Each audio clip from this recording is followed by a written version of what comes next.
A'udzubillahi minasyaitonirrajim. Bismillahirrahmanirrahim. Alhamdulillahirabbil alamin wassalatu wassalamu ala asyrafil anbiya'i wal mursalin wa ala alihi wa sahbihi ajma'in. Bersyukur kepada Allah Subhanahu wa taala, salawat dan salam kepada nabi kita Nabi Muhammad sallallahu alaihi wasallam. Alhamdulillah berjumpa lagi kita di dalam sesi ini, sesi tafsir ringkas Al-Quran mengikut muka surat.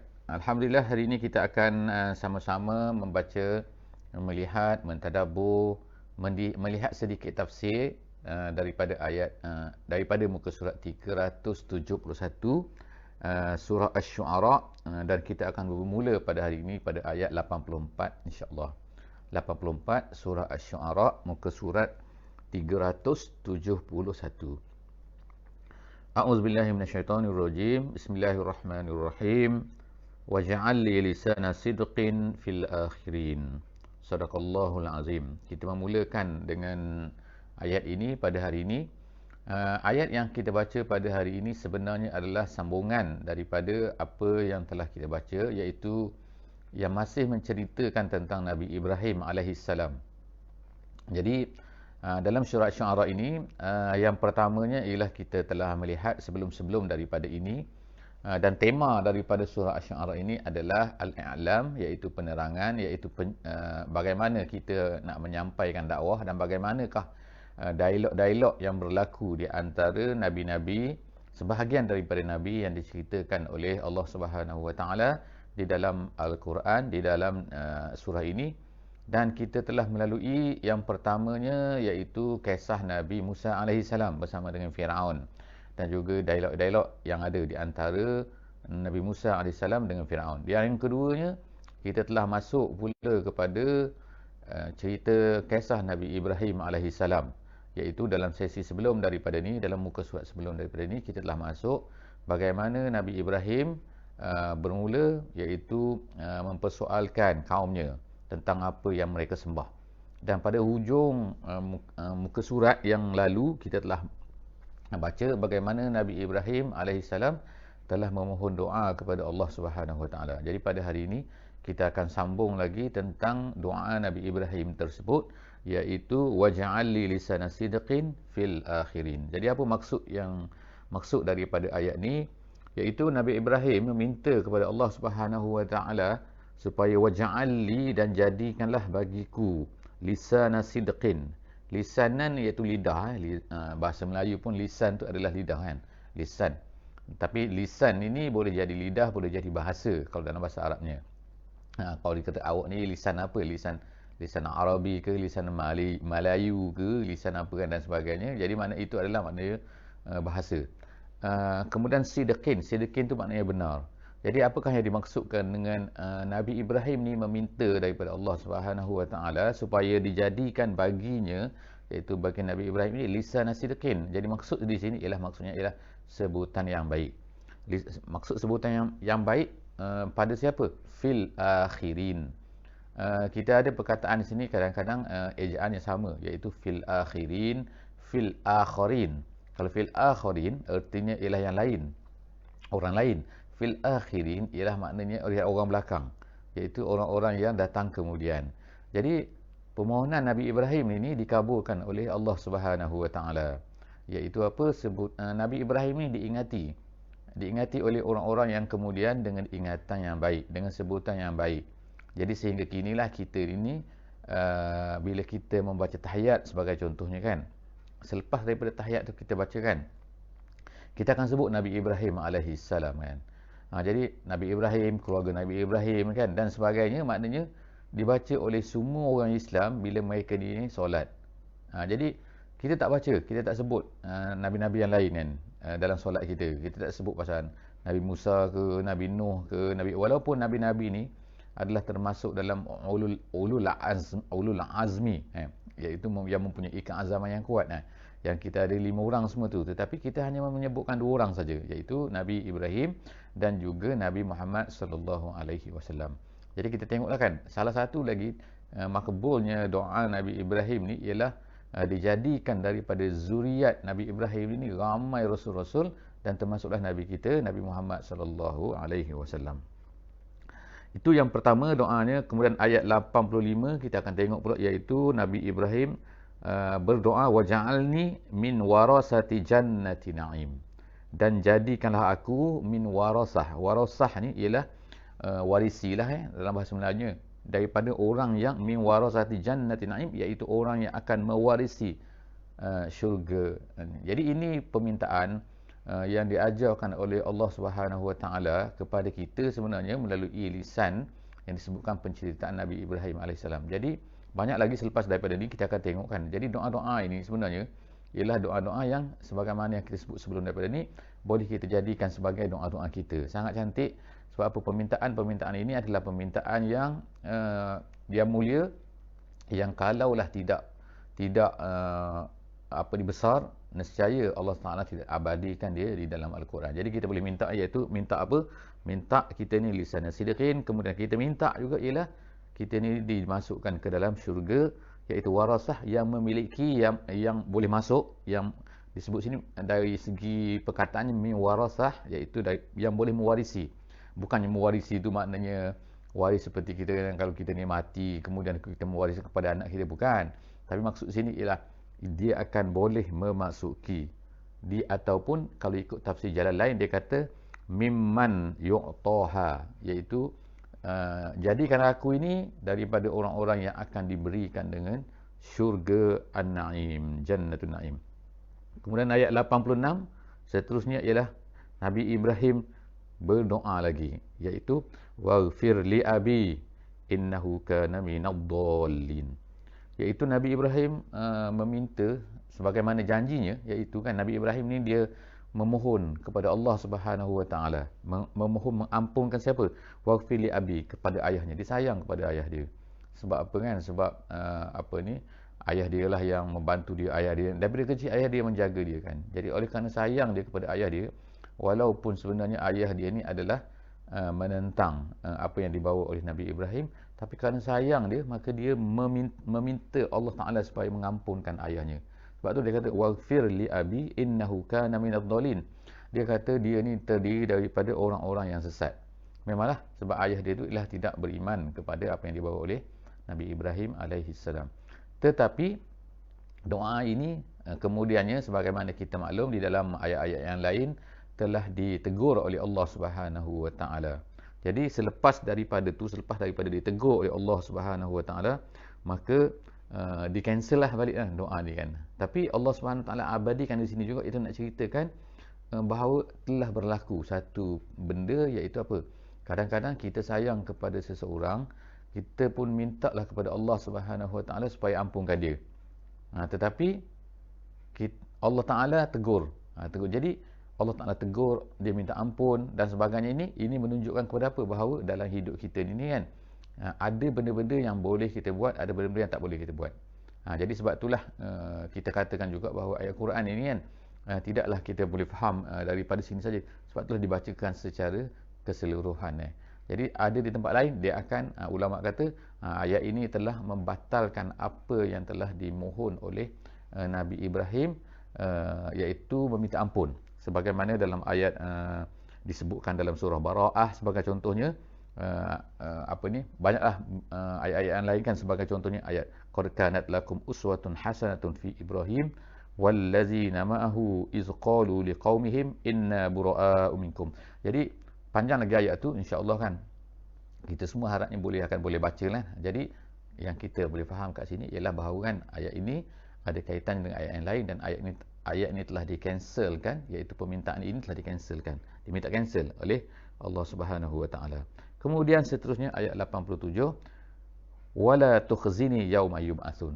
Ini lagi benda-benda yang kita boleh faham bila kita baca ni, kita rasa bahawa Nabi Ibrahim ini sangat-sangat takut apa yang akan berlaku pada hari akhirat ni.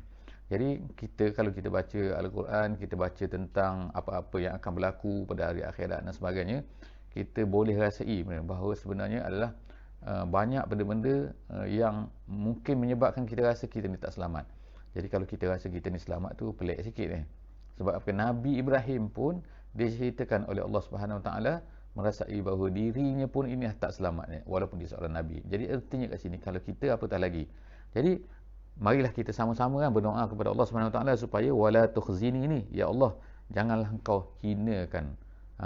Tukhzini tu engkau engkau tukhzini, engkau hinakan aku pada hari yauma yub'atsun, pada hari dibangkitkan, pada hari kiamat lah. Kemudian Nabi Ibrahim menyebutkan sifat hari kiamat tu kan, untuk kita semua fahamlah juga kan, iaitu apa? Yauma la yanfa'u malun wala banun illa man atallaha biqalbin salim.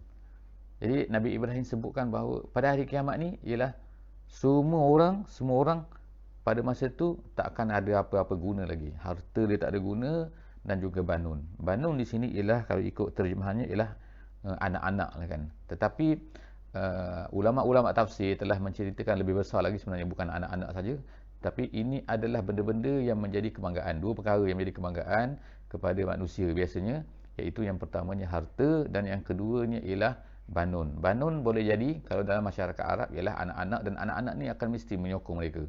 Maknanya kita boleh katakan kat sini ialah boleh diertikan juga, boleh difahamkan, boleh dikiaskan, iaitu penyokong-penyokong. Jadi pada hari ini kalau orang ramai penyokong, maka orang tu akan ramai akan ditakutilah kan. Kalau orang tu tak ada penyokong, tak ditakutilah kan. Sebab apa? Dia seorang je kan. Orang takut apa dia? Jadi maknanya kat sini kan ada dua benda. Yang pertama sekali harta, dan yang keduanya penyokong. Jadi kita pun dalam erti kata yang baik pun, iaitu untuk kita ni yang mendapat sesuatu, maka kita perlu jugalah tu benda ni, iaitu apa? Harta dan juga sokongan. Jadi ini saya sebutkan secara umumnya, iaitu kalau kita dalam menyampaikan dakwah dan sebagainya kan, kedudukan kita, kalau sekarang kan kita boleh katalah penyokong-penyokong ni mungkin kita kata kita boleh kiaskan juga ialah seperti kata penyokong-penyokong dalam Facebook ke, dalam YouTube ke, dalam IG ke dan sebagainya. Jadi itu pun adalah juga kata penyokong. Sebab apa? Kalau tak ada penyokong, orang tak tahu kan. Bermakna kita ni tak masyhur. Tapi bila ramai penyokong, bila ramai subscribers tu ramai, itu maknanya orang tu popular. Jadi Nabi Ibrahim AS ni menceritakan pada hari kiamat semua benda tu tak ada guna. Harta tak ada guna, subscribers tak ada guna, penyokong tak ada guna, followers tak ada guna, likers pun tak ada guna, semua tak ada guna. Yang berguna pada masa tu hanyalah apa? Iaitu Nabi Ibrahim kata kat sini, illa man atallaha biqalbin salim. Kecuali orang yang mendatangi Allah, berjumpa dengan Allah pada hari tersebut dengan hati yang salim. Hati yang salim sini di explainkan oleh para ulama tafsir sebagai apa? Iaitu daripada dua perkara. Yang pertama ialah daripada syirik, dan yang kedua ialah daripada munafik, daripada nifak. Jadi nifak dan juga syirik ni adalah dua penyakit lah yang ada dalam hati manusia. Bila ada dua benda ni, maka dikatakan pada masa tu hati itu tidak salim. Jadi kita kalau ikut terjemahan biasa, maknanya hati yang baik tu kita boleh kata hati tak erok orang, hati tak sakit hati pada orang. Bukan sekadar tu sahaja, bukan tu. Tapi yang disebutkan oleh ulama tafsir yang saya sebut tadi apa? Iaitu yang pertama syirik. Itu bila ada syirik maka tak salim. Dan yang kedua ialah sifat nifak, ataupun hati yang nifak. Hati yang nifak ialah tidak salim. Jadi mestilah bersih daripada kedua-dua perkara tersebut. Marilah kita sama-sama cuba kan untuk membersihkan diri kita daripada dua-dua penyakit tersebut. Yang ketiga, yang seterusnya ialah Allah Subhanahu Wa Taala menceritakan pada keadaan pada hari kiamat lagi, iaitu wa uzlifatil jannatu lil muttaqin. Wa uzlifah artinya ialah qurribat, iaitu didekatkan. Wa uzlifatil jannah, pada hari kiamat nanti, maka syurga ni keadaan pada hari kiamat Allah Taala ceritakan, nak gambarkan pada kita supaya kita nampak betul-betul di depan mata kita, iaitu didekatkan syurga pada hari itu. Jadi didekatkan, maksud didekat ni iaitu akan dimasukkanlah ke dalam syurga. Bila dekat kan maknanya boleh masuk, tapi kalau jauh, bila dia kata dijauhkan, artinya maknanya bau pun tak dapat, apa benda pun tak dapat kan. Sebab apa? Sebab jauh. Jadi bila syurga ni akan didekatkan kepada siapa? Kepada orang muttaqin. Kemudian wa burrizatil jahimu lil ghawin. Kemudian diperlihatkan burriza, baraza tu maknanya jelas. Kalau jauh kita tak nampak. Kita tengok orang main bola kan, orang duduk atas tu, stadium kat atas tu jauh, maka dia tak akan nampak tu. Nampak apa?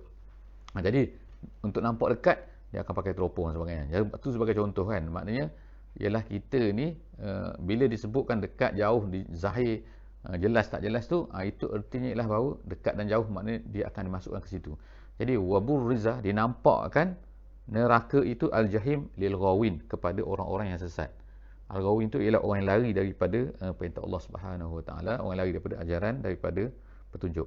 Waqila lahum aina ma kuntum ta'budun. Jadi pada ketika itu akan dikatakan kepada mereka, mana dia apa yang kamu sembah dulu. Ma kuntum ta'budun maknanya mana dia berhala-berhala kamu, mana yang tak kiralah apa yang kamu sembah kan. Yang manusia sembah ni macam-macam atas dunia ni.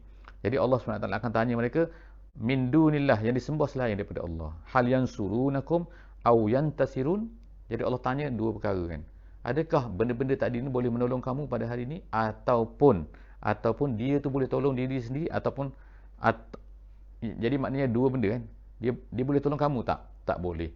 Adakah dia nak tolong diri sendiri? Nak tolong diri sendiri pun tak boleh. Jadi maksud di sini ialah seseorang itu tidak ada kemampuan untuk, bukan sekadar untuk menolong orang lain, tetapi untuk menolong diri sendiri pun tak mampu lagi. Jadi Allah kata fakubkibu fiha hum wal ghawun. Maka kubkibu ni asalnya daripada perkataan kab. Kab ni artinya ialah dicampakkan ataupun dihumbangkan. Ulku dalam terjemahan, dalam tafsirannya dia kata, tetapi bila disebut ni dua kali ni, kubkibu ni artinya ialah dihumbankan dengan berulang-ulang kali. Jadi maksudnya ialah kubkibu, kabba ni artinya ialah dicampakkan, tapi bukan dicampakkan dalam keadaan biasa, tapi dicampakkan dengan jatuhnya muka dahulu, muka ke depan. Gitu kan. Jadi artinya ialah satu suasana yang sangat hina lah, iaitu manusia-manusia yang kafir, manusia-manusia yang jahat pada hari kiamat ini akan dicampakkan ke dalam neraka dalam keadaan muka dia jatuh dahulu, kemudian benda tu akan diulang-ulang macam tu, berulang-ulang. Dan bukan saja itu dicampakkan, semua benda-benda tu yang disembah, hum wal ghawun, dan juga orang yang sesat tadi tu, orang yang yang menyembah pun akan kena macam tu juga. Orang yang disembah pun, benda yang disembah pun akan dicampakkan begitu juga. Wa junudu iblisa ajmaun. Kemudian Allah Taala sebut yang termasuk dalam tu semua ialah akan dicampakkan juga ialah semua tentera-tentera iblis. Jadi siapa tentera iblis ni? Tentera iblis ni boleh jadi syaitan dan juga boleh jadi manusia. Sebagaimana dalam ahli tafsir sebut, berdasarkan kepada ayat-ayat yang lain, dan bagi kita kan simple, iaitu dalam surah An-Nas pun ada kan, minal jinnati wan nas, daripada jin dan juga manusia. Jadi tentera yang dimaksudkan dengan tentera iblis ni, pengikut-pengikut iblis, iaitu orang-orang yang menjadi seperti iblis, yang mengajak manusia kepada kejahatan dan sebagainya. Jadi mereka itu adalah tentera-tentera iblis. Jadi tentera iblis pun akan dikubkibu juga, iaitu akan dicampakkan ke dalam neraka dalam keadaan tertiarap, dalam keadaan muka jatuh dahulu dan diulang-ulangkan. Qalu wa hum fiha yakhtasimun. Dan mereka berkata, di dalam neraka ni apa keadaan dia? Iaitu bila mereka dicampakkan dalam neraka, mereka yakhtasimun. Allah sebut yakhtasimun ni maknanya bergaduh, bertengkar kan. Bertengkar, mana kata mengatalah di antara satu sama lain kan. Kata kau salah ni sebab kau lah dan sebagainya. Tallahi in kunna lafi dhalalim mubin. Jadi demi Allah, dia kata sesungguhnya kami semasa dunia adalah dalam kesesatan yang nyata, yang jelas, memang sesat. Jadi pada masa ni barulah manusia ni akan mengaku pada hari akhirat tu. Kemudian lagi, iz nusawwikum birabbil alamin. Kerana apa? Kerana kesalahan mereka, iaitu kerana ni pengakuan isnusa, nu tu ialah kami tu ialah orang-orang yang sesat tadi tu akan berkata nusawwikum birabbil alamin, iaitu kami sembah kamu. Dia mengatakan kepada apa-apa yang disembah tu, kami sembah kamu, kami samakan kamu ni dengan Allah. Jadi itulah hakikat yang berlakukan pada hari ini, iaitu manusia menyamakan berhala-berhala ni sama seperti Allah. Mereka kata inilah sebagai Tuhan, berhala ataupun bukan berhala, dah apa saja. Mereka anggap bahawa, sebagai contohlah kalau kita pada hari ini kan, manusia-manusia menganggap bahawa ada orang memberi rezeki, padahal Allah SWT saja yang memberi rezeki.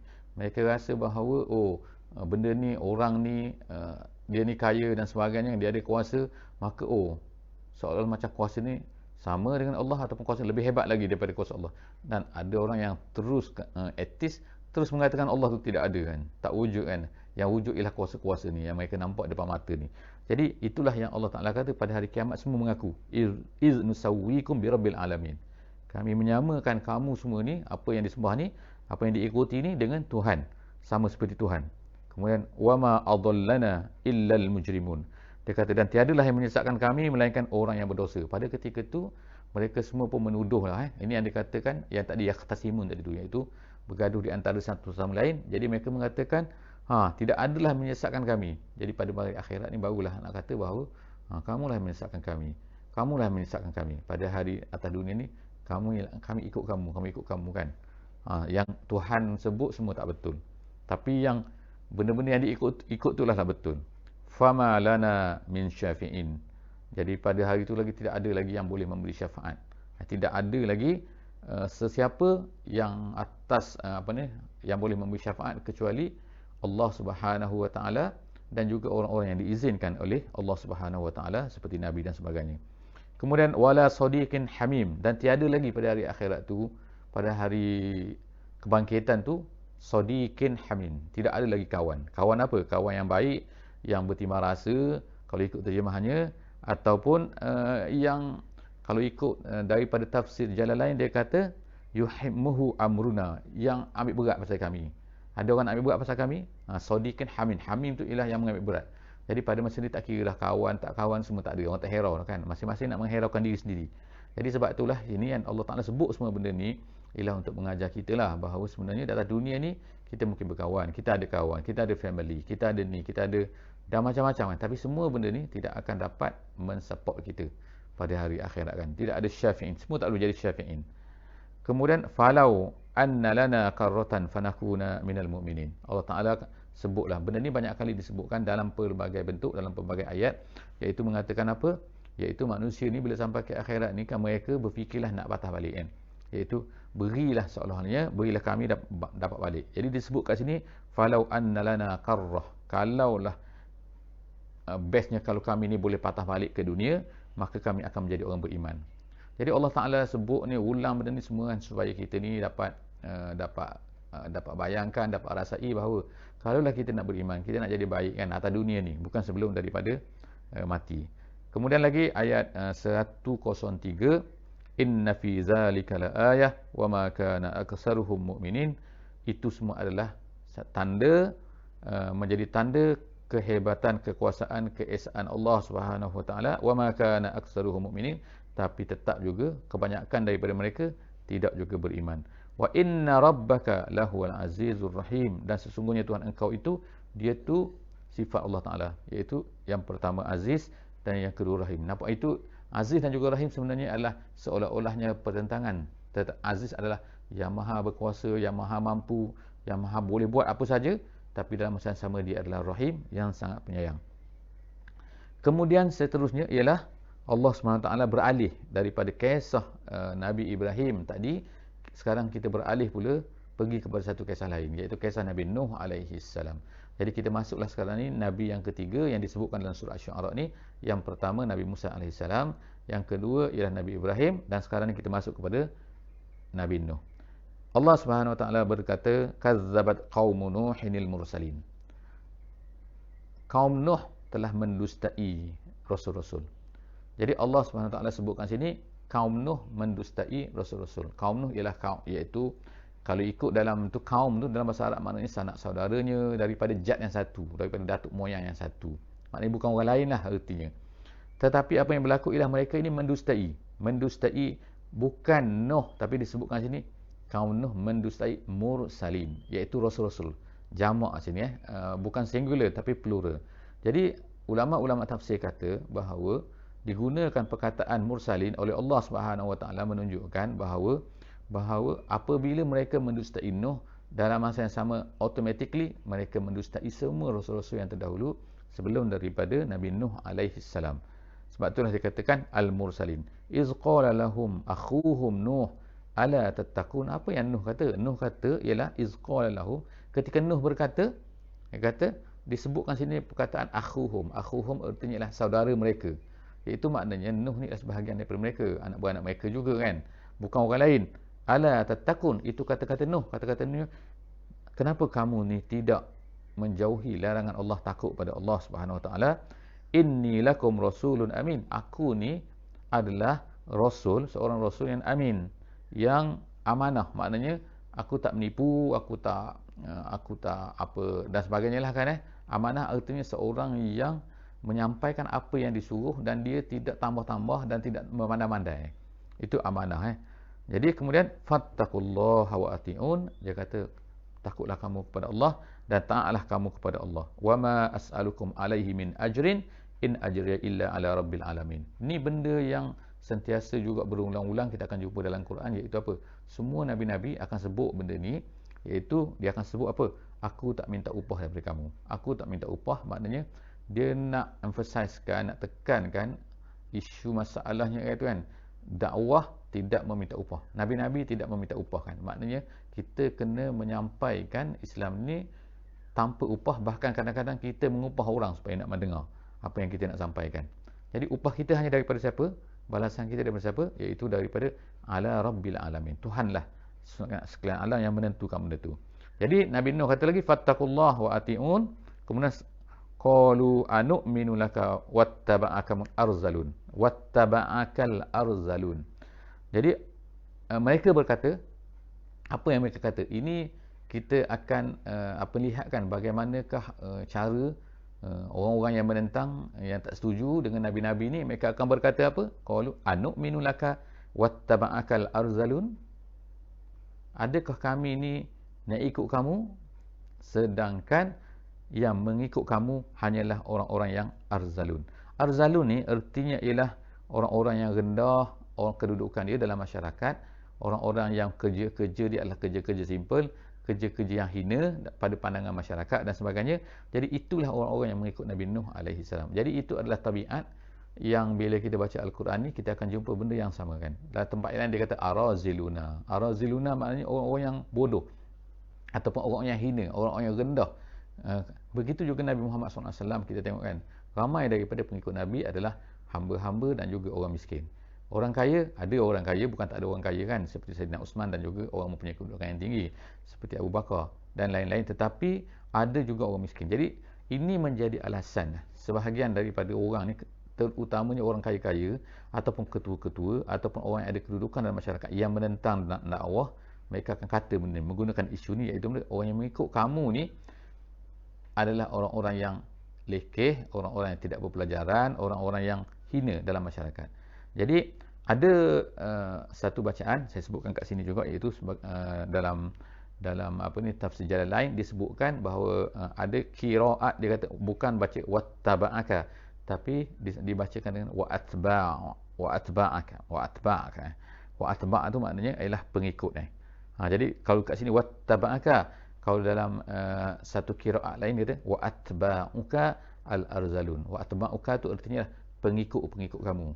Kalau wattaba'aka, yang mengikut kamu hanyalah orang-orang yang hina. Tapi wa'atba'uka, pengikut-pengikut kamu ialah orang-orang yang hina. Jadi maknanya sama, tetapi bacaannya berbeza sebagaimana disebutkan dalam tafsir jalan lain. Jadi kita habis pada hari ini pada ayat 111. InsyaAllah kita akan sambung next, insyaAllah akan datang pada ayat 112 insyaAllah di muka surat seterusnya, iaitu muka surat 372 akan datang insyaAllah. Setakat itu saja aku qauli hadza wa astaghfirullahal azim li wa lakum. Wassalamualaikum warahmatullahi wabarakatuh. Subhanakallahumma wa bihamdik nashhadu an la ilaha illa anta nastaghfiruka wa natubu ilaik. Bismillahirrahmanirrahim. Wal 'asri innal insana lafi khusr illa allazina amanu wa 'amilus solihat wa tawasaw bil haqq wa tawasaw bis sabr.